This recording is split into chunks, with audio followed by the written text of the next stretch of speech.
हम खड़े हैं अभी भगवानपुरा गांव में। दिगोज भाजपा मंडल का ये भगवानपुरा गांव है और हमारे साथ मौजूद है राजस्थान के ऊर्जावान ऊर्जा मंत्री श्री लालजी नागर। लगातार एक के बाद एक निरीक्षण और आकस्मिक दौरों से कई विकास कार्य जो पूरे हुए हैं। सागौन विधानसभा में लगातार एक के बाद एक विकास कार्यों की सौगात मिली है। हमारे साथ मौजूद हैं ऊर्जा मंत्री श्री लालजी। सर, किस तरह से आप लगातार निरीक्षण कर रहे हैं एक के बाद एक, क्या लक्ष्य है इसका? हम तो देखो रात्रि चौपाल और पूरे दिन गांव में जनसंपर्क करके जनसंवाद कर रहे हैं। जब से हमारा जो ग्रामीण सेवा शिविर चले हैं तब से जा रहा हूँ और उसके बाद जो गांव में भी लगातार जा रहा हूँ। लगभग ये 2 महीने से 2.25 महीने से मेरा लगातार टूर भी चल रहे हैं जब भी समय मिल रहा है। और अभी इस पूरी विधानसभा में लगभग 35 गांव भी बचे हैं जिनमें और जाना है और वो भी अगली आने वाली 20 तारीख तक का उनका भी दौरा हो जाएगा। जाने का उद्देश्य ये था जनता से जनसंपर्क करना, वहाँ की जन समस्याओं को सुनना, उनका समाधान करना। दौरान ऐसे काम जो कि जनता दिखाती है कि कोई वो गुणवत्ता के साथ नहीं हो रहे हैं तो उनको भी चेक करके और उनके खिलाफ कोई कार्रवाई संभव है तो वो भी करने के लिए हम उसको भी अधिकारियों की जानकारी में ला रहे हैं, उसकी जांच करवा रहे हैं ताकि आने वाले समय में भी और पुराने समय में भी जो घटिया काम हुए हैं, घटिया निर्माण हुआ है, वो भी जनता के सामने आए और आगे से भी ऐसे कोई भी कर्मचारी को, चाहे अभियंता हो चाहे विभाग में, कोई भी ऐसा घटिया निर्माण नहीं हो, उसकी तरफ लगातार हम प्रयास कर रहे हैं। और उसका मेरा उद्देश्य यह है कि कामों में सुधार आना चाहिए, ईमानदारी के साथ काम होना चाहिए।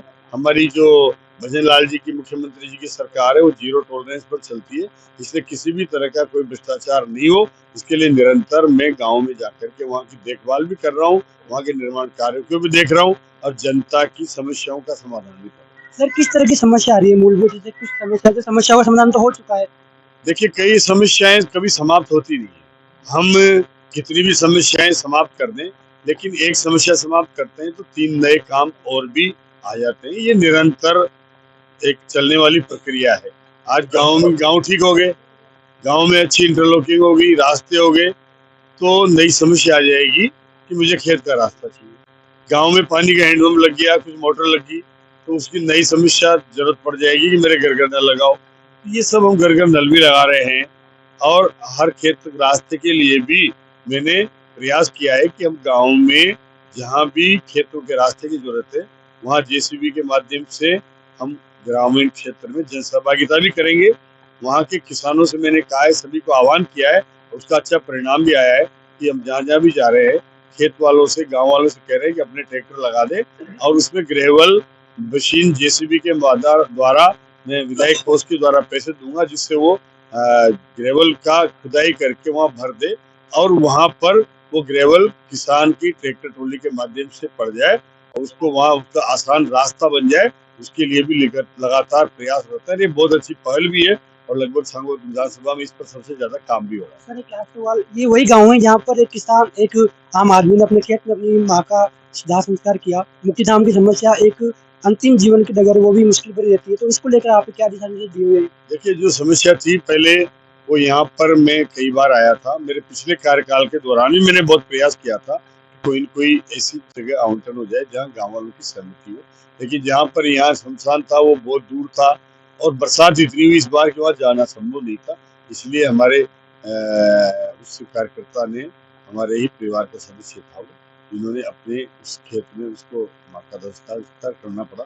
लेकिन वो जब आवंटन जगह हो चुकी थी वहाँ पर मैंने खुद फिर आकर के देखा उसको दूसरे दिन और उसकी मतलब कब्जा भी दिलाया और उस पर निर्माण भी शुरू हो चुका है। शीघ्र ही वो निर्माण कार्य भी पूरा हो जाएगा और गाँव वालों को शमशान की सुविधा भी मिल जाएगी। समस्या कई जगह है सर, इसको लेकर आप? ऐसी कई समस्या है, वहाँ भी हम प्रयास कर रहे हैं कि गाँव के शमशान ठीक हो जाए, वहाँ तक रास्ता हो जाए, गाँव के रास्ते ठीक हो जाए, गाँव में पेयजल की समस्या समाप्त हो जाए और खेत तक के रास्ते पर भी गाँव वाले जनसहभागिता के माध्यम से अपनी ट्रैक्टर ट्रॉली लगा दें, हम जेसीबी लगा देंगे तो वहाँ पर ग्रेवल की रास्ते की डल जाएगी, तो उससे गाँव वालों को सुविधा हो जाएगी। सर, एक अंतिम सवाल अभी आ रहा था, मैं मुंडला के पास से आपके कार्यकर्ताओं ने शिकायत दी है कि यहाँ पर कई किसानों को डीलर अटैचमेंट दे रहे हैं साथ में।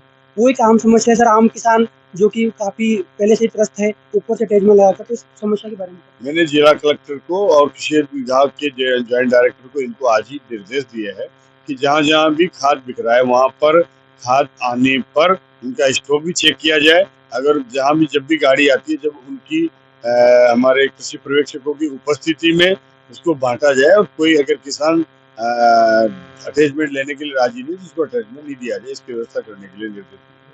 तो ये थे हमारे साथ राजस्थान के ऊर्जा मंत्री श्री लालजी नागर। लगातार गांव-गांव दौरा कर रहे हैं और गांव-गांव बैठक ले रहे हैं, जिससे आमजन में काफी राहत मिली है और उनके काम भी सुलभ हुए हैं।